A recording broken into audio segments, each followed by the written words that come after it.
My name is Reverend Christopher David Kanyenda, Lead Pastor, Msongamange CCAP, Area 1, Lilongwe, Super Force. You're welcome to Msongamange CCAP, and I encourage you to be liking and subscribing our page. We are on Facebook and YouTube, Twitter, and other avenues. Once again, you're ndiaganywa amenewo osakataula tsogoleni mukwera pano kapena pasipo tawerengeni tsogoleni.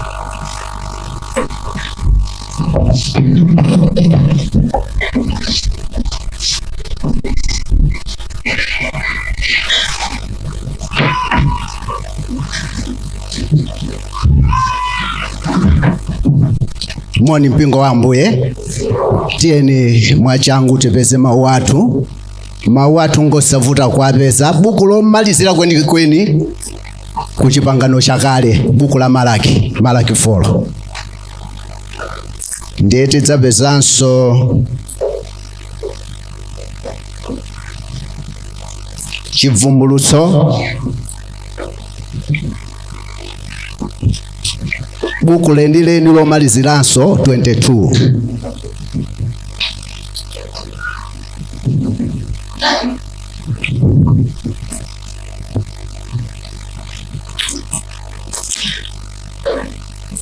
Lina litedza ngowerenga kungo phatikizira chivumbulutso 6 ndipo tiyambire pa Malaki 4. Ndichita mothamanga chifukwa cha nthawi. Ineyo musadandaule nane, sindikuchedwetsani ayi, koma kungoti tisaponyane koyambirirako. Amen.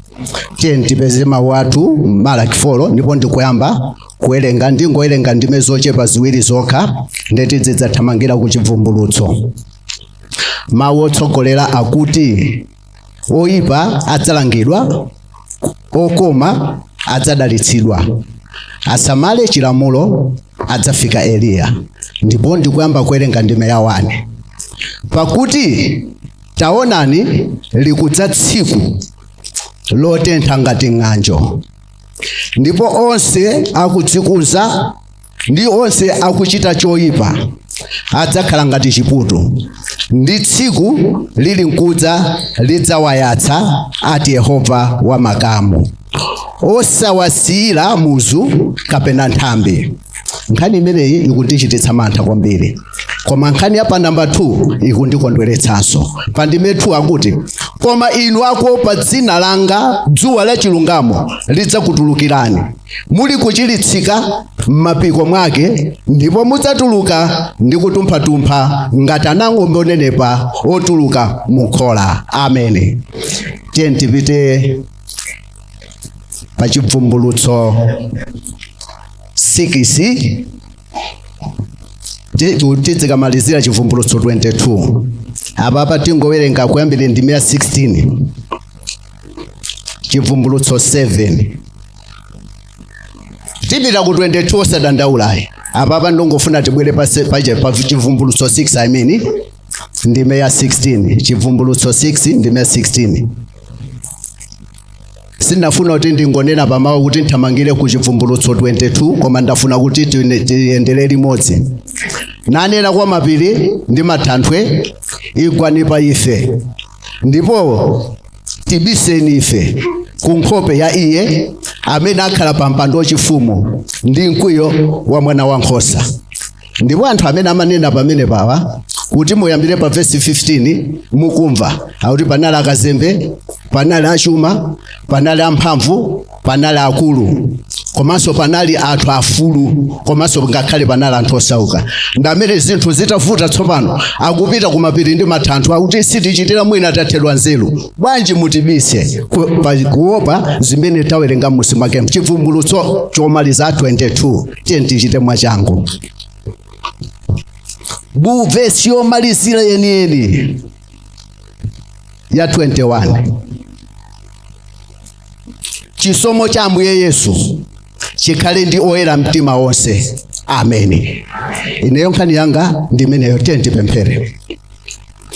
Ambuye Mulungu wathu, inu Tate wa Ambuye Yesu, Mawu anu kwa Roma mumanena kuti tikamayandikira kumpando wanu wachifumu tiziyandikira ndi mantha ndi kunthunthumira, kudziwa kuti tikuyandikira kwa inu kumene timapeza zosweka zathu komanso zosweka zathu.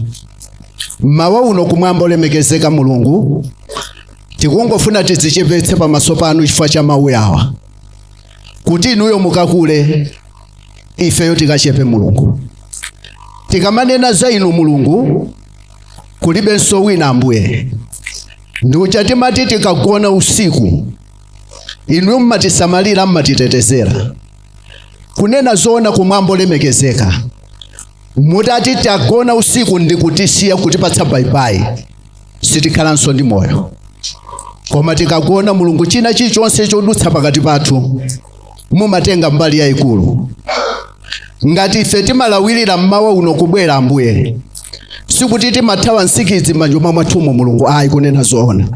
Koma kumakhala inu kukukondani kuti kodi nthawi imene yafikayi timulemekeza bwanji, tikamuyamika bwanji Mulungu, komanso tikamulemekeza motani. Kumwamba ulemonso pite kwa inu. Tikunena za inu mwini mphamvu ndi ulamuliro kumwamba ndi dziko lapansi, amene ngakhale dziko limalengeza ikafika nthawi, mvula ikati yasowa, amayima ngakhala president nkumemeza ngakhale mafumu, kunena kuti tikapemphere chifukwa cha mvula, tipemphere kwa Mulungu kuti mvula ibwere. Sitimapita kwa chadzundo kapempha mvula, ayi Mulungu, koma timabwera kwa inu Yehova. Ndifake nthawi ino Mulungu wathu pozindikira zabwino zanu tili pamaso pano kuti inu Yehova mukatilankhule. Ndifake pamene ife tikakhala chete kumvetsera mawu anu, muli ndi zambiri Mulungu zoti mukalankhule nafe. Ndikuyamikani ndikuthokozani chifukwa cha dzina la Ambuye Yesu mwana wa Mulungu wa moyo. Amen. Abusa ndimati mpemphe nawo chifukwa mmati zimene chili kuno kwa anthu sapenyatu. Ziko mpambi. Hai msada ndawe. Hai swati tikote. Amen. Ineyo mmati nkuzeni kuti mwina mudangomva zapali nthipe kuti ngozi zimachitika kwambiri. Ndi anthu amati apali satanike kwambiri pali nthipe, chifukwa ike mmagalimoto amatani amachita ngozi, ena amatsutsa. Tsoine mmati mafuna mperekere umboni, koma ifa cha nthawi sindinena. Ndingofuna ndinene kuti ineyo ndakumana nazo. Ndidali ndachimwene anga hwayo timapita kuntcheu kumaliro, mchemwali wathawu tamwalira nthawi imeneyo tikutchula za 22 years or 20 years. Ndi maliro amene wanalodi onena kuti ahwayo ndachimwene awo akubwera akalalikire maliro ameneyo.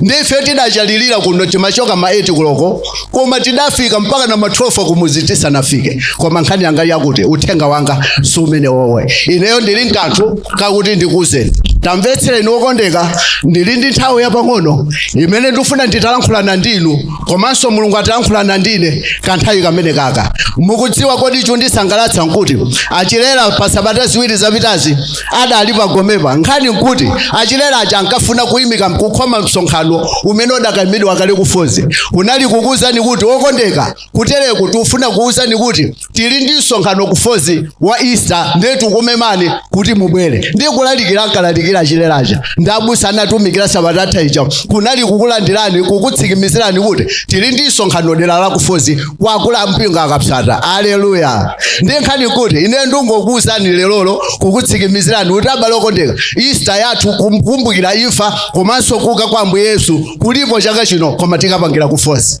Haleluya. Ndili ndi nthawi yochepa imene ndifuna nditalankhula nanu okondeka malingana ndi mawu amene tawerenga pano.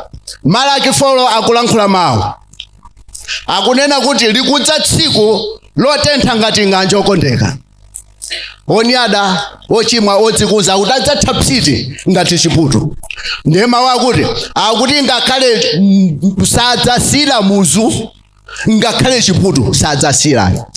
Koma nkhani ndikondweretsa nkuti Ambuye Yesu somwe akulankhula kuti akuti tsiku limene likudza lotentha ngati ng'anjo Mulungu swayika populumukira, akutiwo akuopa Yehova adzatumpha ndi kusangalala ngati anang'ombe ochiritsika m'mapiko mwake. Ndikufuna nitakuwuzani choncho okondeka. Nkhani ine imandimvetsa chisoni ndikuti pali anthu ena opunduka amene inu ndine timadziwa. amati akamayenda kukhala chonchi sizimatheka koma amakhala chonchi. Ndiye amayenda ndi manja. Ndikunena pano okondeka amafunafuna atabwera muno musonkha manja koma amalephera. Mwayi umene alibe okondeka. Amafunitsitsa koma aidzi kukanika ndithu. Amafunitsitsa atamawerenga mawu a Mulungu koma mwayi woti akhoza kukhala ndi Baibulo alibe. Koma kumpesa munthu wabwinobwino, miyendo ali nayo, manja ali nawo, maso ali nawo, miyendo imene amayendera ndiyopitira ku potosolo kukamwa mowa.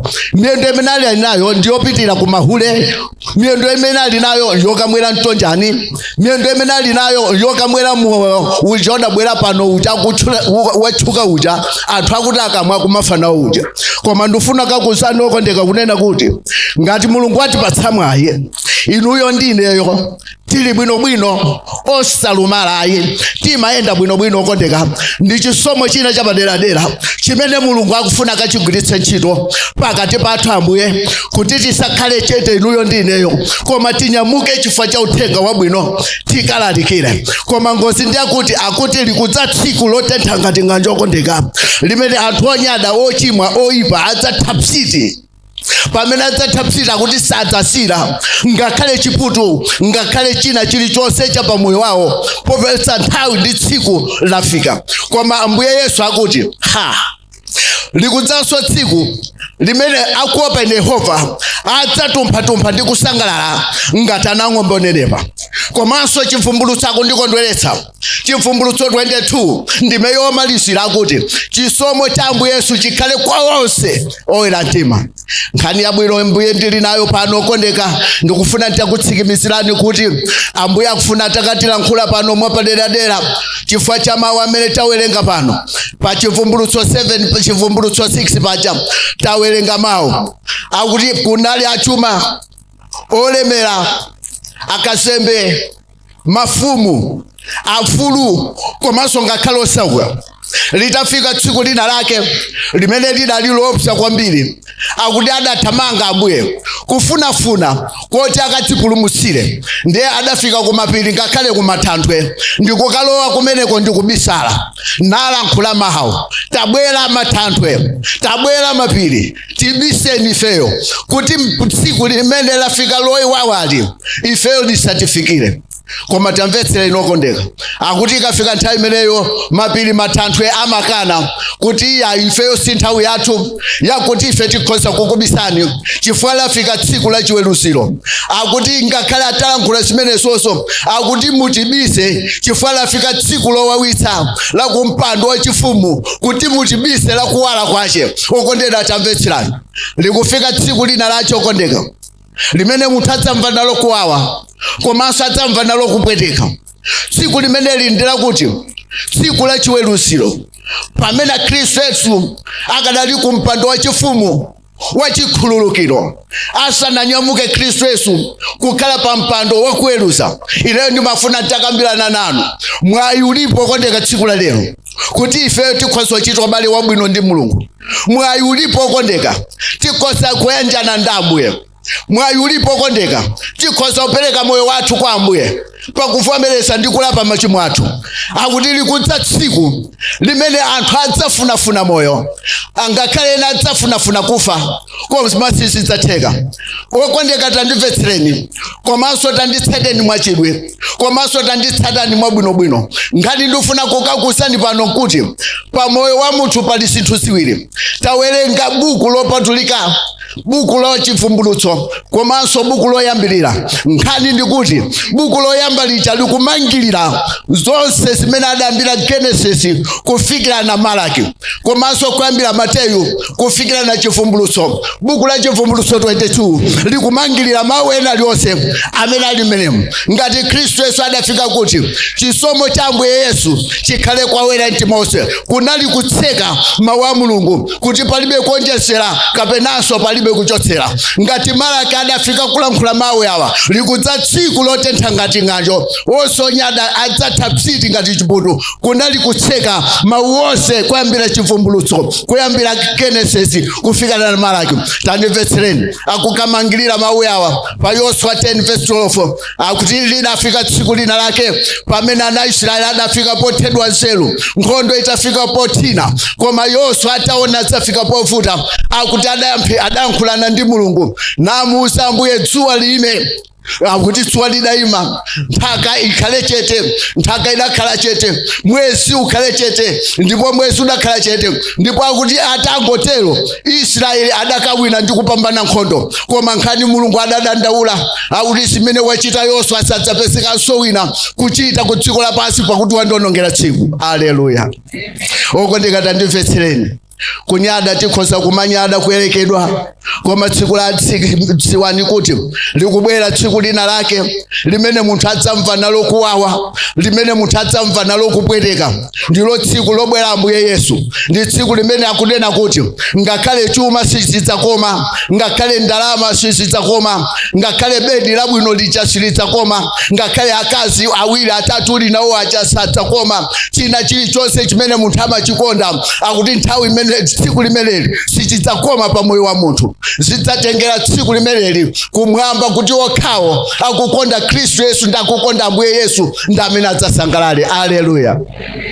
Okondeka tandimvetsereni. Tibwana timapangazi kumwamba kumatimvera chisoni.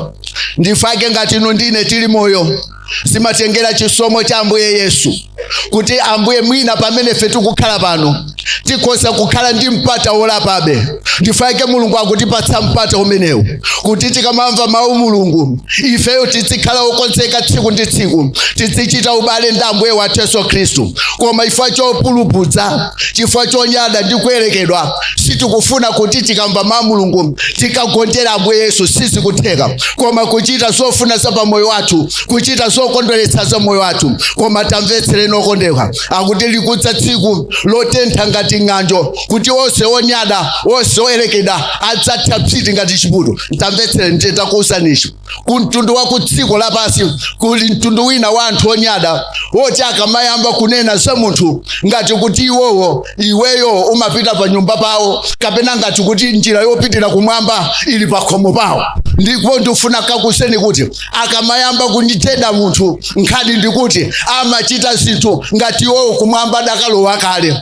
Akamachita zinthu munthu amachita zinthu kufuna kunyozetsa winayo kuti anthu ena akhale mdani wawo, koma pamene sisali choncho. Kuli mtundu wa anthu oti akamba kunena za munthu koma inu lekani kumati kodi munthuyo wakulira nyumba momwemo kuti mza munthu anena aziwa amakhala momwemo. Zisali choncho kondeka. Koma ndili pano kukutsikimizira nokondeka kuti ngakhale zitafika pothina bwanji, zitafika pothina cha mtundu wace, tendalire Khristu Yesu kuti kuli mmodzi yekha ndiye Ambuye wathu Yesu Khristu, mwana wa Mulungu wa moyo, mwana wa nkhosa wopita pa mtanda, dzina loposa mayina onse, amene amayima nafe. Ndifuna takuwusanisa ichi pamene timalankhula za chivumbulutso 12 kunali kumangirira mawu a Ambuye Yesu amene adalankhula ndi uja adamwalira mbale uja atamwalira atakhala masiku atatu akuti Khristu Yesu adachoka ndi kukafika kumanda ndasi chemwe lake ndi anthu amdera. Atafika kumene kuchokondeka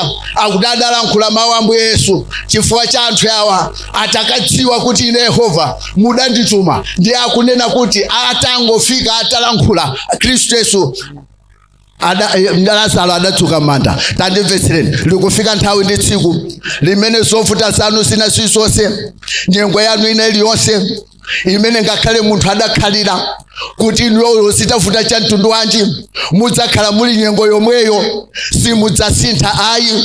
Koma Khristu Yesu kumwamba ikadzafika nthawi ndi kuyankhula ndi nyengo yanuyo, nyengo yanuyonso sidzakhala chimodzimodzi, nyengo yanuyo idzasintha. Nditafuna kuwuzani kuti okondeka ngakhale timadera nkhawa, timangona kudera nkhawa chifukwa chakuti moyo wanu suli m'manja mwa munthu koma uli m'manja mwa Mulungu. Toti tikalankhulani pano chakuti timudalire timkhulupirire Khristu Yesu mwana wa Mulungu wamoyo amene ali yankho ya dziko lapansi komanso amene ali yankho yapo moyo wanu. Mulungu wathu ndi Mulungu wabwino komanso Mulungu wathu ndi Mulungu wokhulupirika. Ngati adalankhula kuti sadzatisiya sadzatisowa okondeka ndisonadi nyengo ina iliyonse sadzatisiya sadzatisowa. Ndikutha kuonera apa pa Chivumbulutso 22 pamene akulankhula mawu kuti chisomo chikhale ndi anthu onse oyera mtima. Sakunena kuti chisomo chikakhale ndi anthu opemphera ayi. Sakunena kuti chisomo chikakhale ndi anthu kapena akula mpingo ayi. Sakuti chisomo chikakhale ndi amayi amfano ayi. Sakuti chisomo chikakhale ndi onse oyimba kwaya ayi. Koma kuti chisomo chikakhale ndi onse oyera mtima. Kusimzo tulendo kumwamba ukusoeka anthu amene ali oyera mtima. Okondeka mufune musafune. Olo titakondweresana cha mtundu wanji munomo. Tikaponyane ndi Mulungu ngati ife sitingalabe kutembenuka mtima. Kumwamba sitikalowa.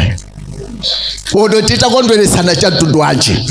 Masiku ano chimene chimafunika kuti ndikalati ndikulalikira uthenga wabwino omakondweretsa mukwatiwa mulemera mumanga manyumba mukhala mabwana bwezi panopa amene wake akumveka kwambiri. Koma chifukwa cha uthenga wolapa ndi kutembenuka mtima umakhala ngati uthenga wokupweteka moyo wa munthu. Koma kumwamba kumafuna munthu adzimva kuwawa.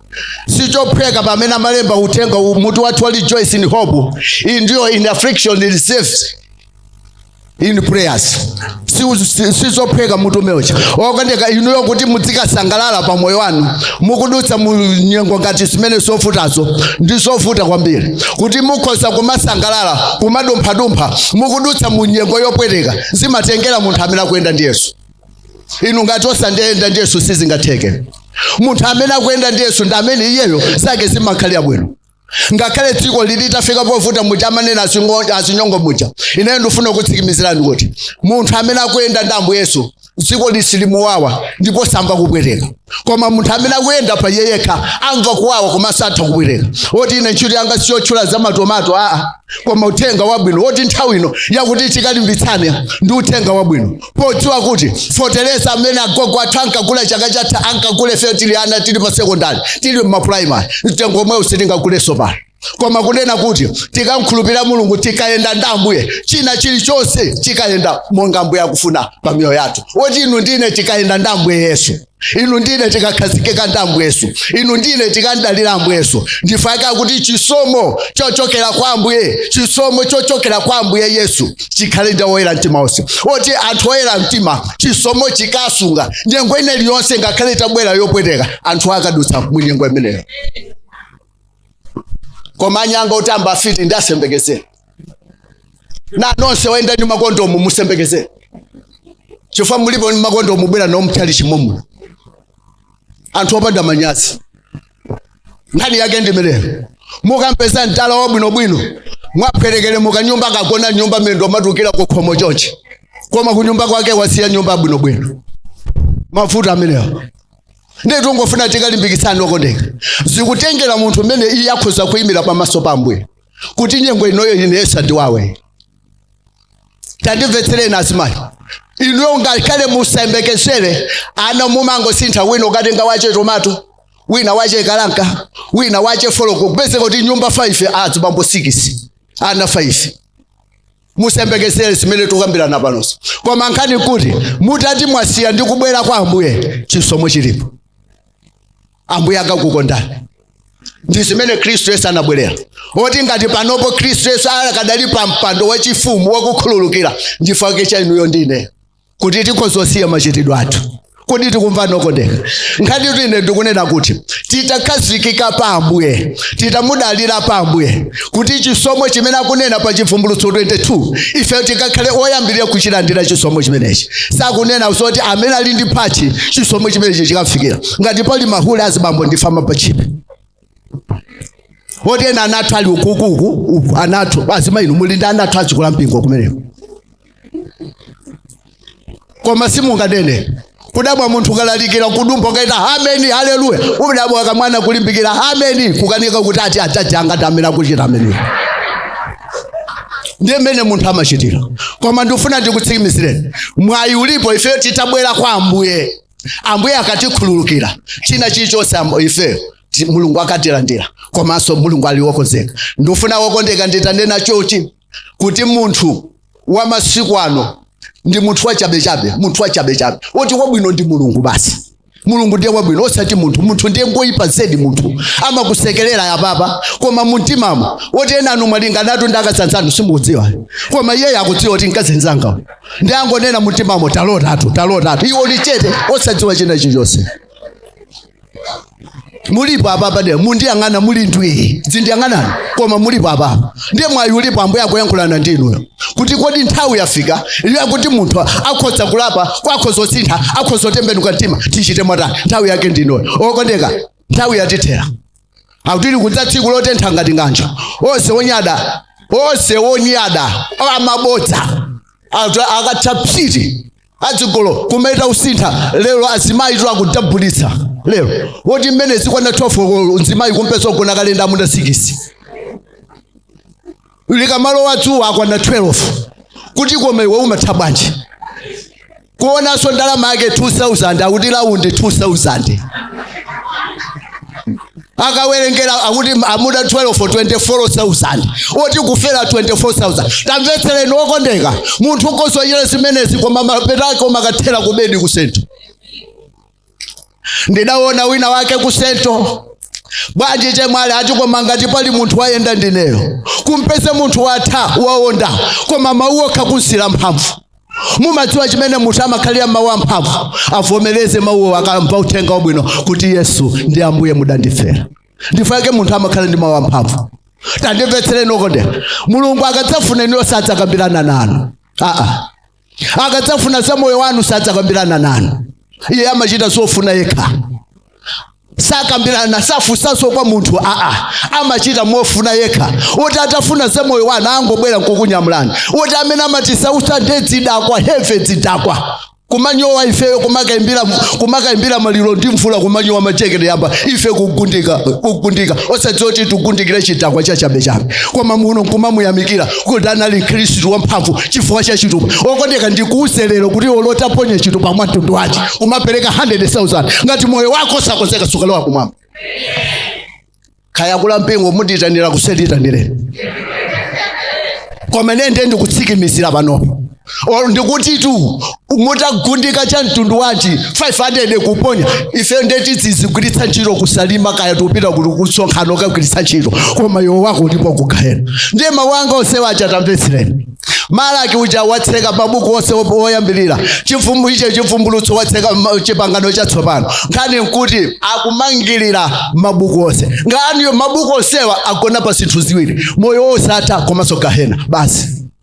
Woti ngati munthu akhoza makula nkhulani zoti inuyo ndinu odala muvala velo chaka chino mudzilankhulidwa zimenezo kumuliwo watembenuka mtima woti mukalowa kumwamba. Kani ito Bible lonse lichalagona pa zinthu ziwiri okondeka. Anda munthu asadza akhoza obwera kuti ndili mmapati 15 oti nkuseni koma dzadziweni kuti pa mapati 15 onsewo akukathera pa zinthu ziwiri gahena komanso moyo osatha basi. Ndifake Yesu akuti izani kwa ine nonsenu poti kwa ine ndekuli chani kuli moyo. Pa Yohane 10:10 akuti siku dzambala omatika phikuba ndikononga koma ine Khristu Yesu ndadza kuti mukhale nawo moyo ochuluka osati wapang'ono. Woti Yesu ndi amene ali ndi moyo ndife. Okondeka mmafuna ntakuzani kuti ifeyo amene timadzimva kupemphera kuti anzathu sapemphera koma ife timadzimva kupemphera tiyeni tisamali. Amationa anzathuwo pamene akutiona machitidwe athu timachita motani tiyeni tisamali. Ngakhale ndi manera pano ngati pali wina woyipa kwambiri ngwa mabodza amadanitsa mtundu olochali chino tikhoza udani fa cha azimayi amabodza. Ndiye pala azimayi ndiye pala asukula mpingo samabodza oti akakhala kusukula mpingo ndi amayi awiri atatu koma pamakhala ntchito pamenepopo. Koma anthuwo akulalikira zama mwina sopa mapemphera amene ala sabata kamene ala chitatu kungotha zimenezozo ayambapo.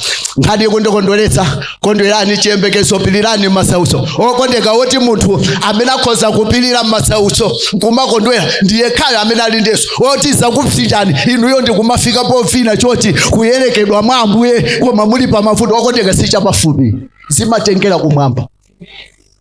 kuti numukhoza manjoya ndi kusangalala. Oti mutuwo kaya kubusa nkaganiza bwanji, kaya Mulungu adawayankhula bwanji, atipilirani masautso limbikirani chilimbikire nkupemphera. Amene amapambana ndi amene amapemphera. Amene sapemphera sangapambane. Oti inu ndine kuti tikapambane. Ndipo khapo titangoyima pa pemphero ndi kumudalira Ambuye komanso ngakhale tili wotembenuka mtima kulapa machimo. Ndende takuwuzani ichi pamene ndikumaliza. Anthu amene akuyembekezera kupita kumwamba salimbana ndi munthu. Mvetserani chichi. Olopa kwaya simudzaona kulimbana ndi munthu. Hayi. Olokwanena iweyo ukumva sayankhayi amakhala ngati chitsiru. Akudziwa iyeyo cholinga chake. Akudziwa ine kuti wanga ulendo ndi wakumwamba. Oti ine takuwuzani muli mmakwaya musamataye nthawi ndi za munthu winayo, koma tayani nthawi ndi Mulungu. Kuti Mulungu akuti chani ndine. Tamvetsereni, Mulungu ndiye ali ndi mawu oyamba komanso otsiriza pa moyo wanu, osati munthu. Mawu a munthu amapha, koma mawu Mulungu amabweretsa moyo. Ukhoza kumaelekedwa iwe kadansi kako peva ndine kulompingo nanga kaita kudopa kuti bajifaike timangogwedezeka tikamachita zinthu nanga sitifa kula mpingo zikungosonyeza kuti chimwemwe munthu chikambwerera pa moyo wake zinthu yeyo amamva kuti ndiyo kuti mukamve bwino pamaso pa Mulungu khali yake ndimene. Tandimvetsereni pamene ndikumaliza. Okondeka ndi wamwa iyeyo amene amataka semphana ndi Ambuye koma ndikubwerera mwachangu pamaso pa Mulungu. David akulankhula mawu akuti Mulungu chititsani lupsa maso anga kuti ineyo ndisachimwire munthu. Mulungu maso yawawa awa ngachabechabe munthu. Ngozi zimachitika za magalimoto zitakuwuzani nkhani ndi maso. Pasango kudutsa mtsikana wina wake woti wanyima bwinobwino mwendo uli mpe pepani. Woti ngozi zambiri zikuchitika chifukwa cha nkhani ngati imeneyi. Kungozindikira munthu akagunda galimoto zake kapena akagunda galimoto ina kapena ukamenya tengo. Nkhani ndi akuti maso ngachabechabe maso. Maso akagwirizana ndi ubongo. Uti ndi unena panotu ena chigololo cha mtima chiyamba kalekale. Angoita chigololo cha mtima koma katsikana yakoko yako koma bambo uyu zili mumtimamo. Uti Mulungu atango ng'amba mtima wathu tikosothawana mo. Kuti amayawa abambo yawa nyamata uyu nkhani zili muti ndifake Mulungu akuti sakaona chithupi koma akaona za muti za mutima. Mutimamo muti chisisi mmenemo. Bungo sagwirizana. So tamvetsere. Palibe kanthu mumayimba kwaya, palibe kanthu praise team mumatsogolera. Nkhani ndikuti munthu wake ndi wakuti kumwamba. Pamene munthu akupita kumwamba vaya kuti kumanda. Palibe sonjera ine. Tipita tu kumwamba kudzera kumanda. Koma amwe ayatsonana naye maso ndi maso Mulungu. Ife nafe ati tikudula nthawi inoyo zitengera chisomo kaya tizimabe zitengera chisomo cha Yesu. Ndimafuna kuzeni kuti munthu asadza kupeputseni chifukwa choti inu yomwe akula osateka. Malaka akulankhula kwa Abrahamu atakula atakalamba akuti adaona chisomo chokabereka mwana Isaki. Ino munthu akula kukamba ndungoma kudelera amwakula ino simungachite izizi. Ife ndifanya mata tikhoza kugwira ntchito kupeza ndalama kugula magalimoto kugula mapuloti ndiyeno. Ino yamayi kuze na Abrahamu Mulungu adadalisa atakula. Mulungu akozochita chodabwitsa chozizwa pa ino ngati titandalira ndi kukhulupirira Mulungu. Mulungu alili ndi njira zake. Akozoti tukula ife kudzera kuwana amene onyada ukunena ndiwo iwo uti anata uti kungopuluputsa kumamwa akachasu mwamwenye kondo koma kumwamba kuti chani ndi moyo wathu. Likudza tsiku lotentha ngati ng'anjo onse onyada akudzikuza abodza adzatapsiti koma iwako pa Yehova akuti lidzadza tsiku iwo adzatumpha ndi kusangalala ngati anang'ombe akuchiritsika m'mapito mwawo. Ndiye tsiku lomaliza lobwera Ambuye Yesu mwana wa Mulungu wa moyo. Thank you so much for liking, subscribing, and thank you so much for being part of Msoka Manja CCAP. Thank you so much for watching. Keep watching, keep liking, keep subscribing our page. You are blessed. Thank you.